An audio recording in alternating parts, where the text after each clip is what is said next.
Hey everyone, welcome back to the only podcast that has more guests than hosts. My name is Travis, and I'm here today with a very special guest, Matt Koval, who I've known for a couple of years now, and I'm super excited to introduce you to everyone who listens to the podcast. Matt, how you doing? Hey, I'm doing well. Great to be here. Been a fan for a long time. What has been going on in your world? I mean, we're going to get into all the other things, but like in the last 30 days, what's been taking up your mind space on YouTube? Like, what are the cool things you're watching? We love to let people know what are the cool things that we're watching. So what's been in your watch history, if we look through your watch history? Oh gosh, a lot of stuff about home renovation, and a lot of productivity videos and things like that. And then, as usual, just YouTube education, trying to stay on the cutting edge. A lot of the clients I work with now are companies and organizations who have certain challenges. And so I'm always a student of YouTube, learning from folks like you and others, and just picking it up where I can. You never stop learning. Like, it's just one of those things that you can never stop learning. But for those of you who don't know, Matt actually used to work at YouTube and now has his own company, Creator Dynamics. We're going to talk about that a little bit later.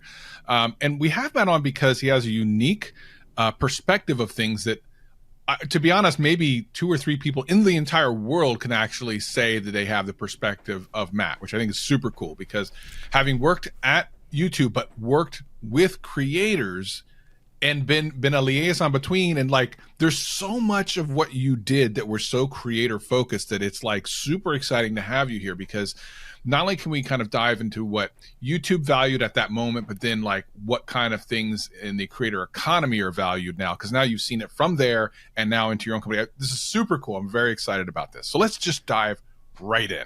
Sounds good. All right. So number one, let's start off with how you started.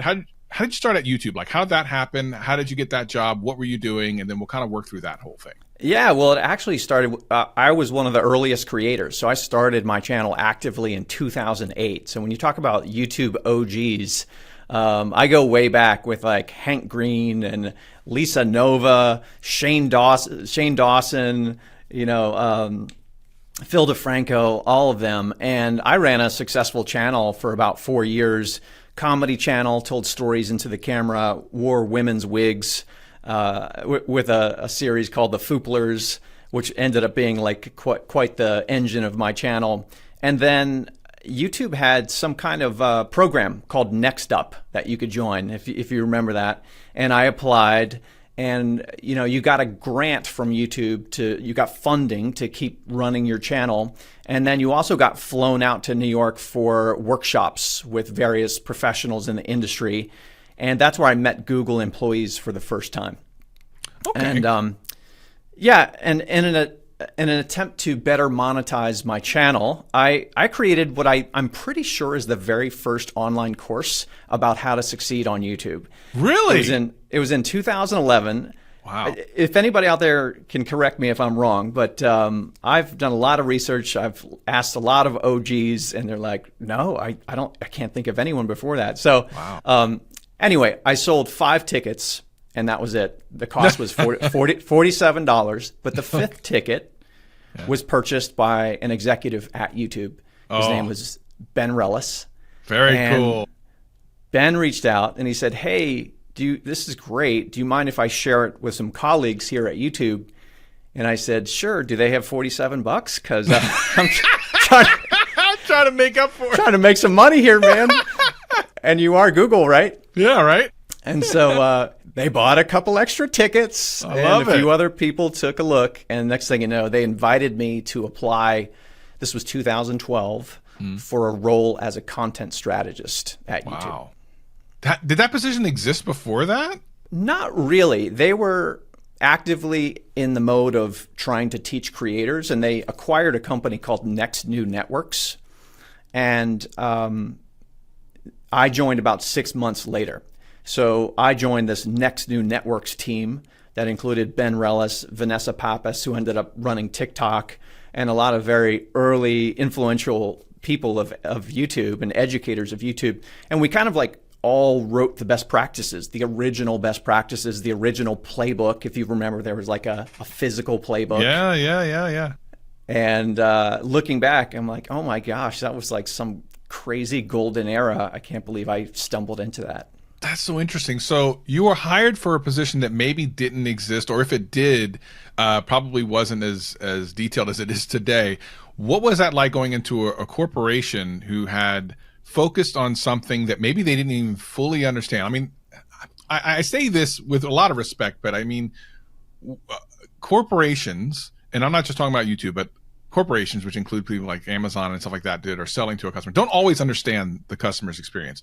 And YouTube is very focused on the viewer experience, as they should, right? Because without viewers, nothing happens.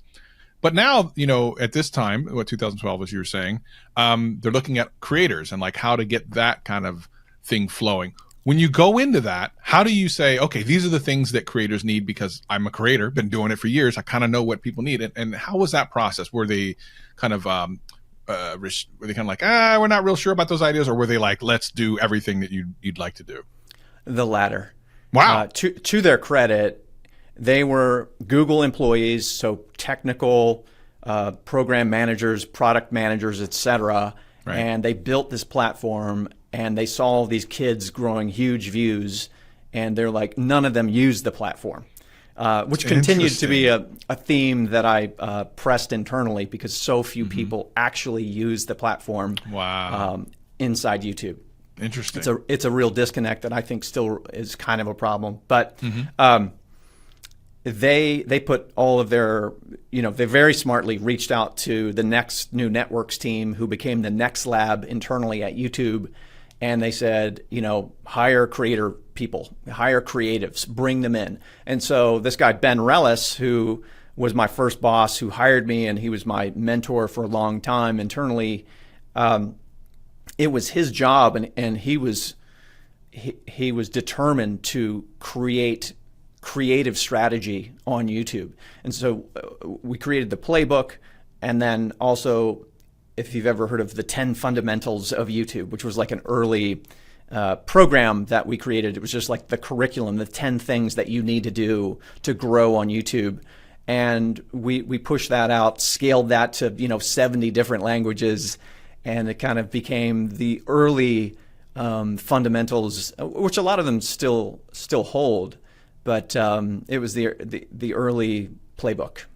So what was the kind of internal reaction to this after you'd been there for a little while and were making all these changes and adding and being additive to the experience for creators? Did they even know how to measure your success? Like what was success for Google/YouTube? Well, that's a great question, and it's a very Google question because everything is measured at Google. Yes. Yeah. But back then, there was a lot more investment into R&D, research and development. Research and development, yeah. And they were just like throwing money out there and saying, let's not count the beans right now.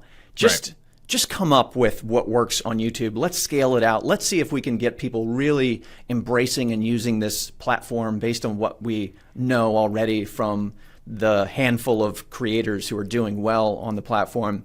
Mm-hmm. And then thankfully, I never had to be a part of the team that was counting the finances. Right. I never even knew if YouTube was financially successful back then. I just know that they kept encouraging us to do more and more from a creative development standpoint and coming up with more best practices and then encouraging creators to thrive on the platform.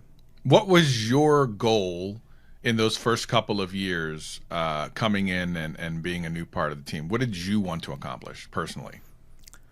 Well, I had been a freelance filmmaker for a long time, pursuing independent movies. I was writing screenplays. I was actually the cinematographer on a Chris Pine independent movie before YouTube. And so while we were on set, he actually got the news that he was going to be Captain Kirk in the new amazing. Star Trek. And so I thought I was going down this certain path, but then the movie didn't go anywhere.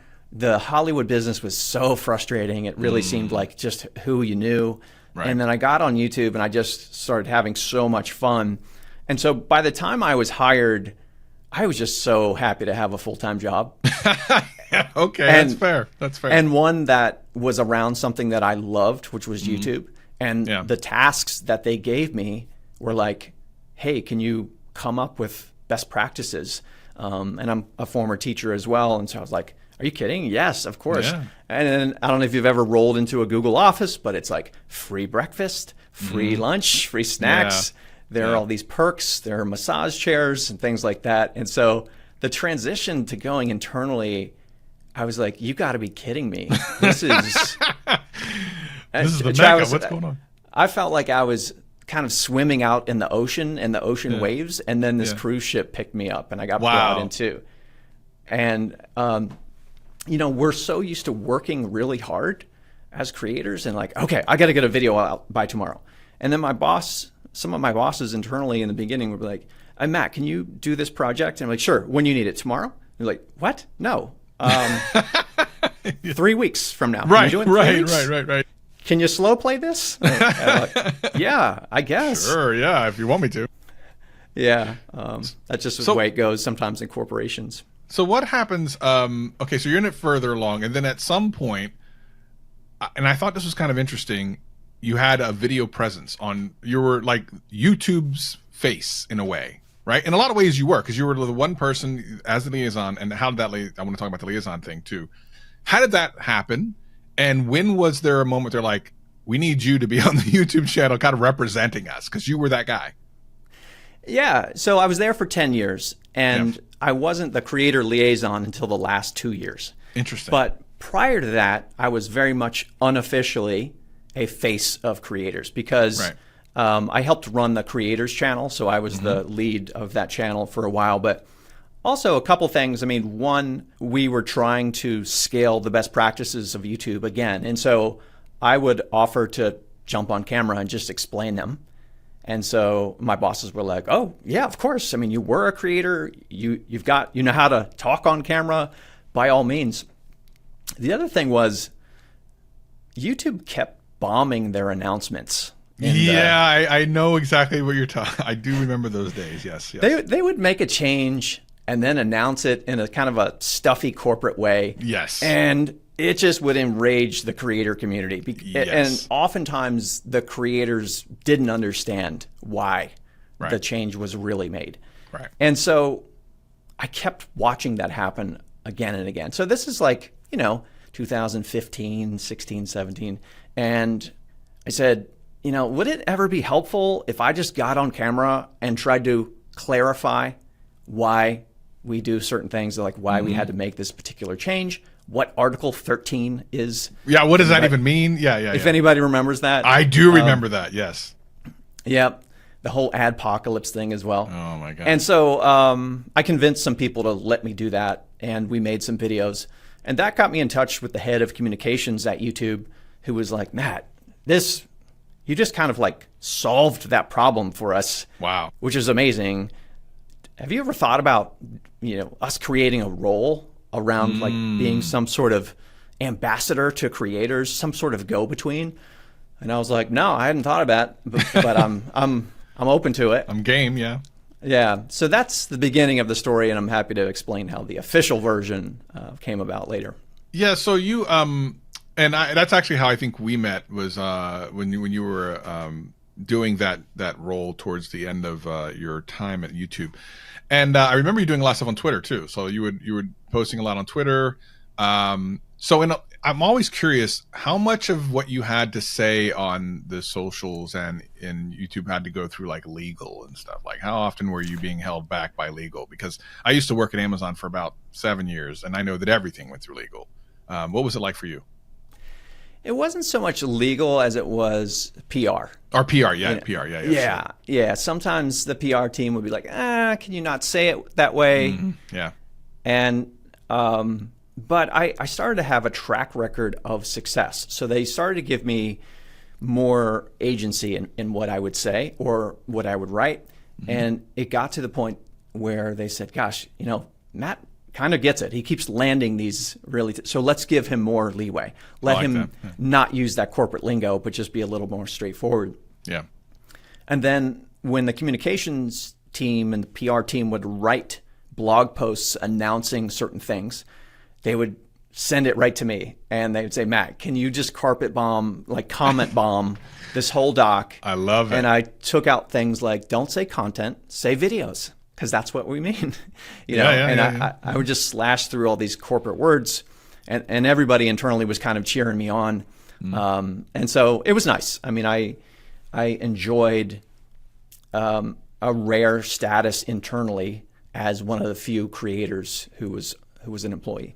So for those who don't know, what type of things that are still being done today were things that you kind of either pioneered or were part of early on, just to kind of connect the dots? So obviously the Creator Insider updates and stuff, you definitely had a large part of that. Like, what other things that people see today did they not even know that you had a hand in? Sure. Well, I should clarify, Creator Insider came from the product organization of YouTube. So YouTube is kind of split in halves. One is like the business side and kind of like the marketing side, partner managers, et cetera. And the other side are all the very smart folks who do the plumbing of the platform and the systems. So Creator Insider actually came from the product side. I ran the official YouTube creators channel. Oh, yeah. Sometimes I get those confused. Yeah. Yeah, which was on the other side. But yeah, as far as things that still come out, if you take a blog post, for example, and, it'll always start with something like, for the last 20 years, we have pioneered, Yeah. Usually those things are written by like 15 different people. And there's a Google Doc, and everybody starts chiming in, and then people make different versions. And that's the kind of thing that I would often weigh in on and try to just keep it real. Say, guys, can we not say that? And they would say, well, sometimes they say, well, Matt, that's not going to translate into 50 languages. We can't use your anecdote right there or something like that. That's fair, yeah. Because I'm always using metaphors and whatnot. But I mean, the teams now are just such a well-oiled machine, and they do a great job. I still give them a little heat sometimes about some of the announcements that come out. And sometimes I wish I wish I was still in there, because I would have pushed back. I would have pushed back on how that was said, Like, I would have said that slightly differently if we had it to do. I guess now, so towards the end, let's talk about the last 2 years you were there. What kind of things were you working on specifically, and what were the things that you're really proud of that you were able to do in that last 2 years? Yeah, so going back to this unofficial role I had as this on-camera person on behalf of YouTube, what happened was there was this guy who was hired on the Google side. His name was Danny Sullivan, and he became the Google search liaison for Google. And so he was a human. He was a human out there. That's good to know. You never know anymore. I mean, if you look at these AI videos nowadays, I don't know what to believe. I know. Jeez. He was somebody who was a journalist who wrote about and blogged about search engines. And they invited him to come in internally and essentially be a liaison for Google search. So he would operate on Twitter, and whenever there was any sort of controversy about Google search, he would jump in and say, hey, everybody, don't worry. Everything's fine. I just talked to the product team. We're fixing this now. And Google Pichai, CEO of Google, Sundar Pichai, CEO of Google, just loved Danny because he was able to put out fires instantly and just explain things in a very human way. Like, this happened, we apologize, we're working on it, and then follow up. So what happened was one day Sundar went to Susan Wojcicki, CEO of YouTube, and said, hey, I love Danny Sullivan. Do you think we need somebody like this for YouTube? And Susan went to Chris, who was the guy, head of communications, who I had been speaking with about doing something more formal around this role. And Chris said to Susan, we already have him. We have this guy.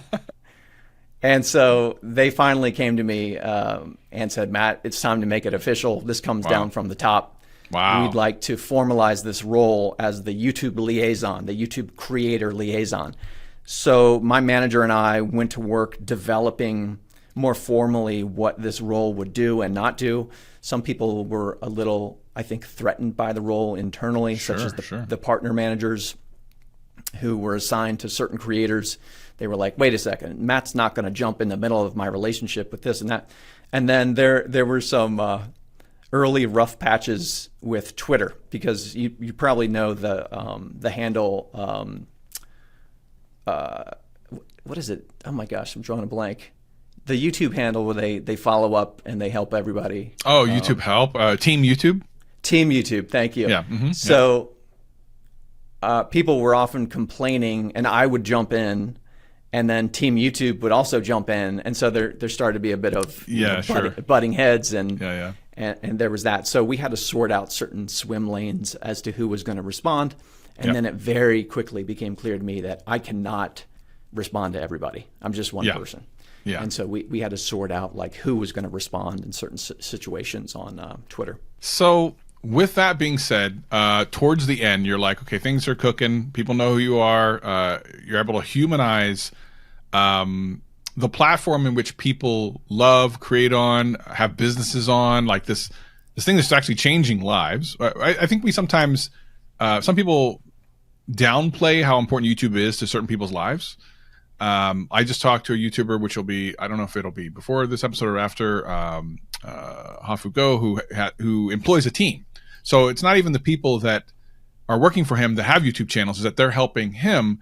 But it's changed their lives too. Like they're now doing some cool stuff. So this platform is huge. It's a big deal. Changing people's lives. You're working there. You're helping humanize it. Everything's great. When was the moment you're like, I think it's time for me to move on? And what was your thought process, and what was going on in that moment? First of all, I didn't think I would last 6 months inside a corporation as a creator. So back when I was hired in 2012, I was like, it's just not going to work, because I'm too much of a angsty artist, and I'm like, I'm going to say the wrong thing or email somebody the wrong thing. But credit again to the guy who hired me, Ben Rellis, who kind of came from the creator world as well. He ran a channel called Barely Political, which was a big comedy channel back in the day. But over time, at a certain point, I just realized, wow, I've been here for almost a decade inside YouTube. I'm still a creator. I'm still an entrepreneur. I kind of want to run my own business. I kept getting asked to present to various groups about YouTube. I got asked to advise like Ford in Detroit. Like, can Matt go to Detroit to talk to Ford about their YouTube channels? And my manager would be like, no, sorry, we need him to stay focused on this. I got invited to high schools to speak, and they were, my manager in like colleges, my manager was just like, no, we can't have you do that, because you have to keep staying focused on what's driving the needle forward the most. So I started to get very itchy about that. And then kind of like the golden era of YouTube was kind of over. So they were cutting a lot of creative developmental teams. They shut down the whole YouTube Spaces. Oh yeah, I'm still crushed about that. Yeah, and that was such a wonderful, so for anybody who doesn't know, we had these spaces around the world. I think there were 7 or 8, and they were basically free production facilities for creators to come in and just meet each other, but also shoot videos. And it was awesome. So I spent a lot of time in those, and they shut those down, in addition to like YouTube Originals and all that. So unfortunately, they, just like any business, over time, they started to shed away all this R&D and kind of like creative development type stuff. They brought in a lot of executives who were from like, McKinsey type places, and they really tightened the ship, as any corporation would do over time. And so it was time. It was time to go. And I was very proud that I created this role. But I knew of people who could do it better than I could, including my friend Renee Ritchie, who I recommended for the role. And also someone like Renee was just more comfortable being in the spotlight and being on camera a lot and receiving a ton of attention, which I'm again a former filmmaker. Like, I prefer to be behind the camera actually, and editing, and like that's the kind of work that I love most. So I wasn't that comfortable just constantly being out there, and kind of like also a punching bag for YouTube sometimes. Yeah, for sure. Yeah, I've known Renee for many years. He was in my niche anyway, so before he got that job, I had known, and I was super excited when he got it. He's such a great guy, and Canadian, which means he can't be mean. So legally, he's the perfect person for that. I think that's I've never met a Canadian who was not nice. literally never. Yeah. So let's talk about what happened next. Was there a bit of time between you leaving YouTube and Creator Dynamics being created, or did you immediately jump right into it? Like, what happened? Yeah, well, I was terrified. I definitely wanted to start my own company and consultancy, but imagine you're getting a great salary, you're getting Google stock, and then you decide that you're going to shut all of that off and make no money. No thank you. And no support. And so I was terrified of that. So I kind of took a step down from a huge corporation, and I went to a platform called Mighty Networks, if you've ever heard of that. But it's like a paid community platform. So I went from a 150,000 person corporation at Google to a 100 person kind of startup at Mighty Networks. And it was a great gig. You know, it was really interesting to learn about a new platform. You know, I think they were interested in having me join with the hopes that YouTube creators were going to come over and use their product.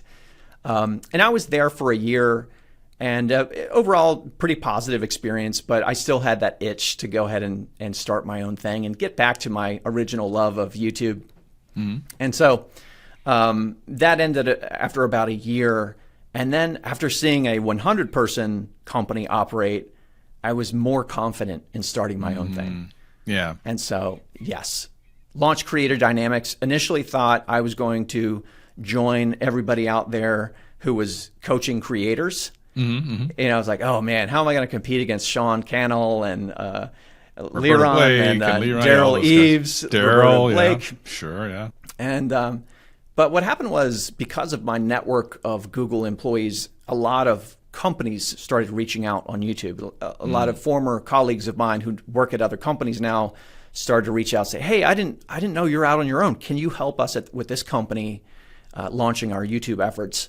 And I said, sure. So what happened was a little swim lane opened up that not many in our community like to swim in, which is helping companies and organizations with their YouTube channels.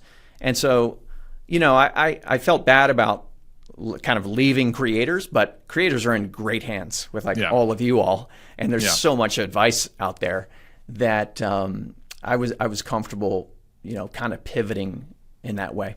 Yeah, I actually like working with corporations. I've done multiple, and I find that everything you say is important to them, which is really interesting. At least the ones that I've worked with, they really do pay attention to like everything you say. Whereas some creators will listen to what you say and then say, well, that wasn't my experience, so I'm just going to ignore that whole section. And then you come back a week later and say, did you do these things? No, I didn't do that one thing. Because no, you go to a corporation or something, they've done every single thing you've told them. Like they'll give you reports on everything. And if something works, I kind of love that actually.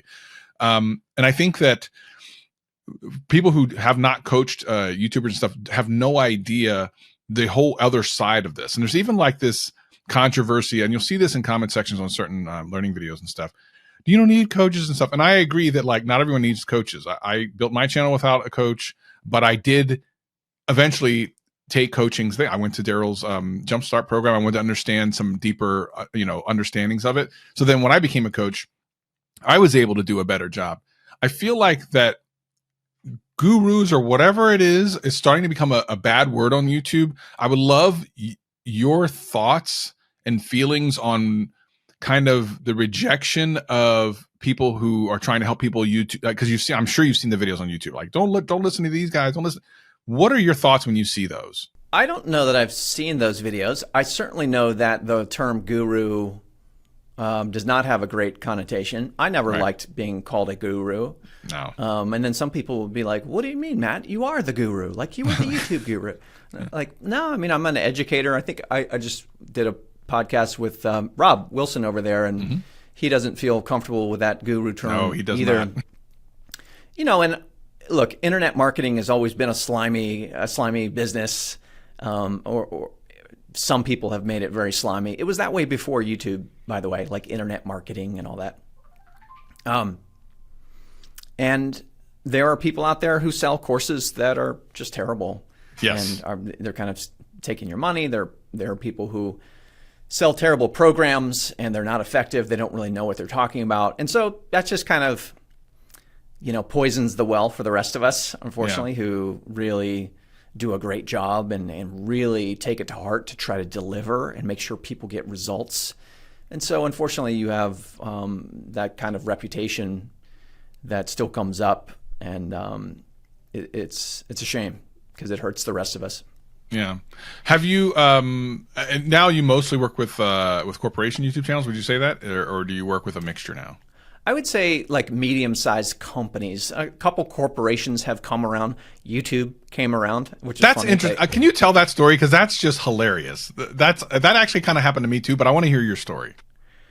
Well, I remember when I was a strategist that there were a lot of internal teams asking for my support.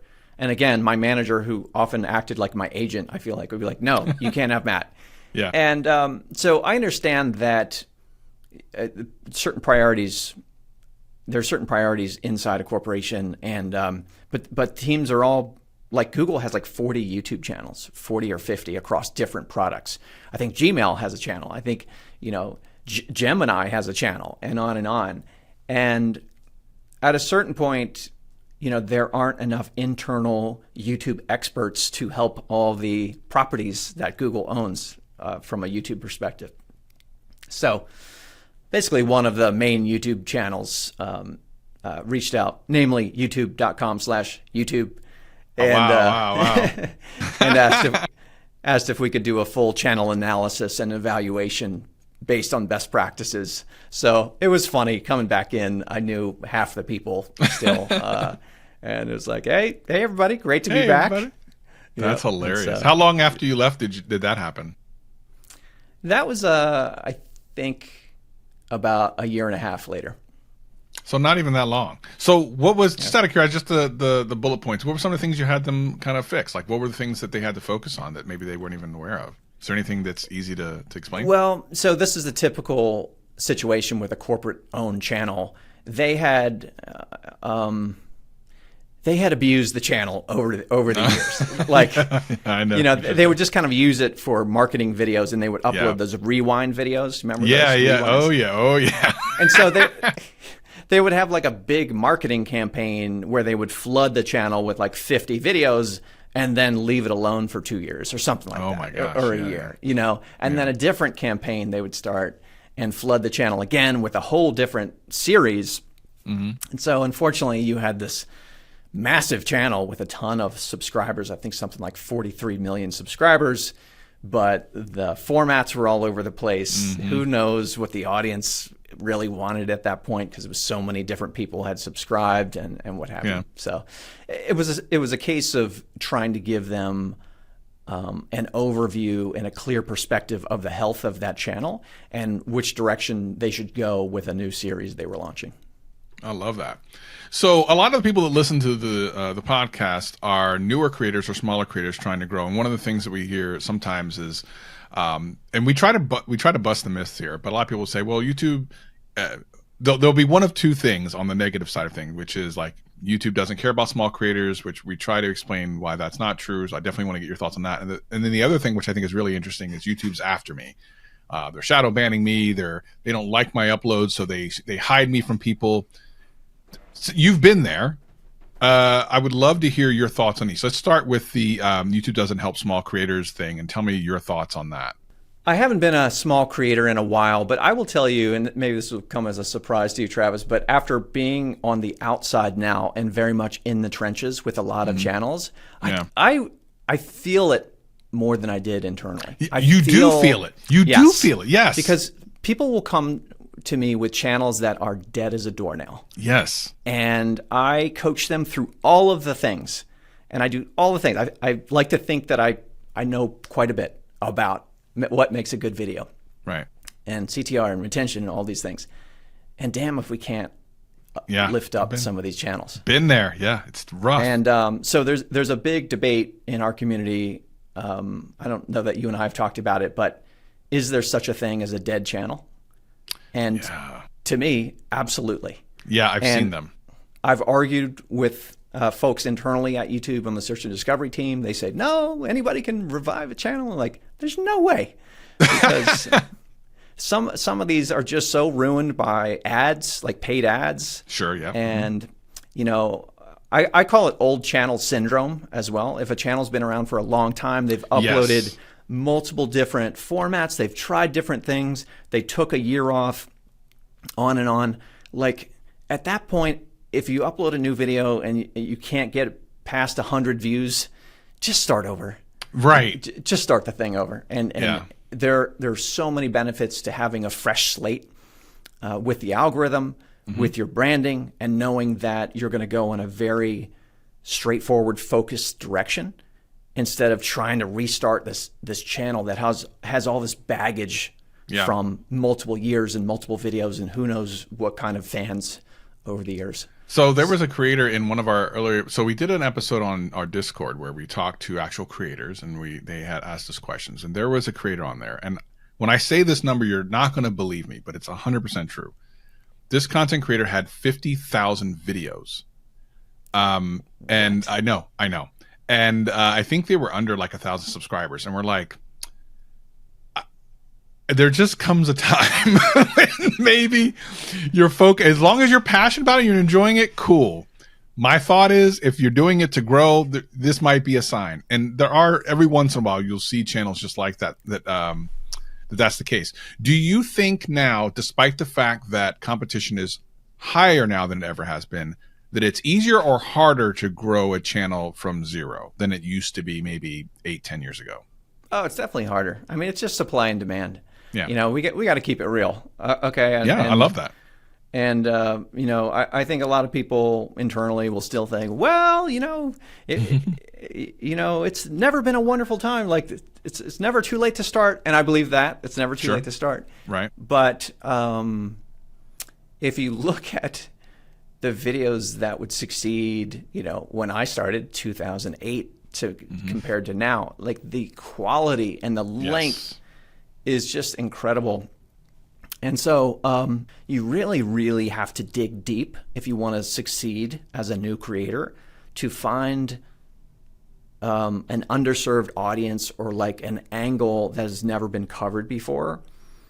And if you are entering in a more competitive space, try to find some unique perspective or like niche down on the audience. Make your videos double the length of most of the competitors or something like that. But absolutely, it's tough out there. So what is your general advice to a new content creator or smaller, struggling content creator? Is it give up? Or is it something like, I'm sorry, this is not for you. You need to go get that job flipping burgers. Yeah. What is it? Well, I'm glad you asked because I don't want to just be negative Nancy here. So I love the channels now that only get a couple hundred views per video, but have something to sell in some way, like a product or service. And I love that, you know, I've met channels out there and creators who are making incredible money and they really only get like 200 or 300 views per video. So I always say, use YouTube to your benefit. Don't let YouTube use you. Like, don't just chase views for no reason because you're just becoming, you know, you're like a little engine of their platform. Still love them, but you're like a little engine of their platform and you're not getting a return on all that time and energy. And if you really count the hours that you're putting in. If that's your goal, like if you just want views and exposure and you have a job on the side that you're fine with, great. I mean, if you're enjoying it and if you're getting something out of it, by all means, keep going. But I'd encourage people sooner than later to really make it worth it by having something to sell. That said, I remember when I was younger, I didn't have anything to sell. I just wanted views. I just wanted attention and comments. And if that's what you want, just own it. Right. You know, embrace it. Yeah, I think it's important to understand the difference between, and I always talk about setting expectations. You know, sometimes we'll talk to channels that just do random things. I like to do all these different things. Okay, fine. Then set your expectations in line with what you're doing. If you're doing random things, you should expect random things to happen. If you're doing a focused thing, you can expect, hopefully, some good success. Yeah, I would never recommend random. No, I never do. But if someone is really, because there are people that are like, but this is just what I want to do. Okay, well, that's fair. Yeah, I mean, we'll take the classic company view here. A lot of companies come to YouTube and they think they're going to program their channel like a TV channel. Yes. You're like, I'm going to upload 6 different shows for 6 different audiences. It's going to be great. We're going to upload 3 episodes a day. And you know, YouTube was just never made to handle that type of programming. You really want to be as narrow as possible. I'm not even a fan of doing shorts and live streams and all of the things. Like, I'm old school. Like, I love long form and community posts, and that's it. And come up with a nice cadence where there's breathing room in between. Yeah, you got to be. If you want to be the wild horse artist, which I was too, and I would just upload whatever I felt like when I was inspired, you can do that, but it's just not going to grow and get traction. That's fair. I guess finally to wrap up, what are the kind of things that you're up to now that people might be interested in if they want to check you out and kind of understand like what you're doing in Creator Dynamics? Is it something that maybe someone who's listening might be interested in? Like, what kind of things are you up to? Thank you. Yeah. So we serve companies and organizations who either want to try to rejuvenate or relaunch their YouTube channels. And so if anybody out there is an employee of a company who you know, it's a public facing company, they're trying to improve the humanness of their company, the humanity of their company, and getting certain messages out there, or to sell a product or service, we're partnering with those companies. And the first thing we do is a deep dive channel evaluation to just get on the same page about the health of the channel. And then we have other services of support and ongoing partnership and keeping the channel growing. That's awesome. So we're going to wrap this up with one final question. What is your favorite channel that you want other people to watch? Doesn't have to be a big channel, but it could be something that you like. I love this channel. I want other people to watch this channel. Could be small, big, doesn't matter. You know, can I click over to my home screen? Go ahead. I'm just going to tell you what the algorithm what tells you, right? Yeah. Yeah. We usually do that same thing. Sometimes we'll go through our watch histories to figure out what was the one we like a lot. Yep. I'm getting a lot of Saturday Night Live, and I'm getting a lot of Metallica documentaries. I just went to a Metallica show outside of Philadelphia. And YouTube, the algorithm right now is just like just delivering on all that. Oh my gosh. I also see the Riverside guy. So kudos to this platform. He's great. He is great, and I know he follows me on Twitter, and it's funny because he's followed me for a couple of years, and I think I had chatted with him many years ago, and then all of a sudden I come on the platform, and his face is right here. I'm like, wait a minute, that's the guy who follows me on Twitter. That's crazy. I love that.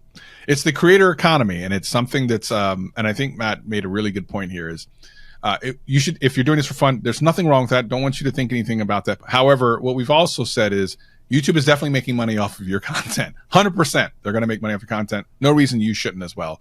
And there are many different ways of doing that. Matt, thank you so much for joining us. And if you have more questions about Matt, what he's doing, or maybe even you want to reach out to him, we'll leave a link to his website here in the show notes and in the video description. So Matt, once again, thank you so much for joining us. Everyone else, if you're new here, hit that subscribe button if you like. If you're listening to an audio podcast, leave us a 5-star review. You know we love those here. And we'll see y'all in the next one.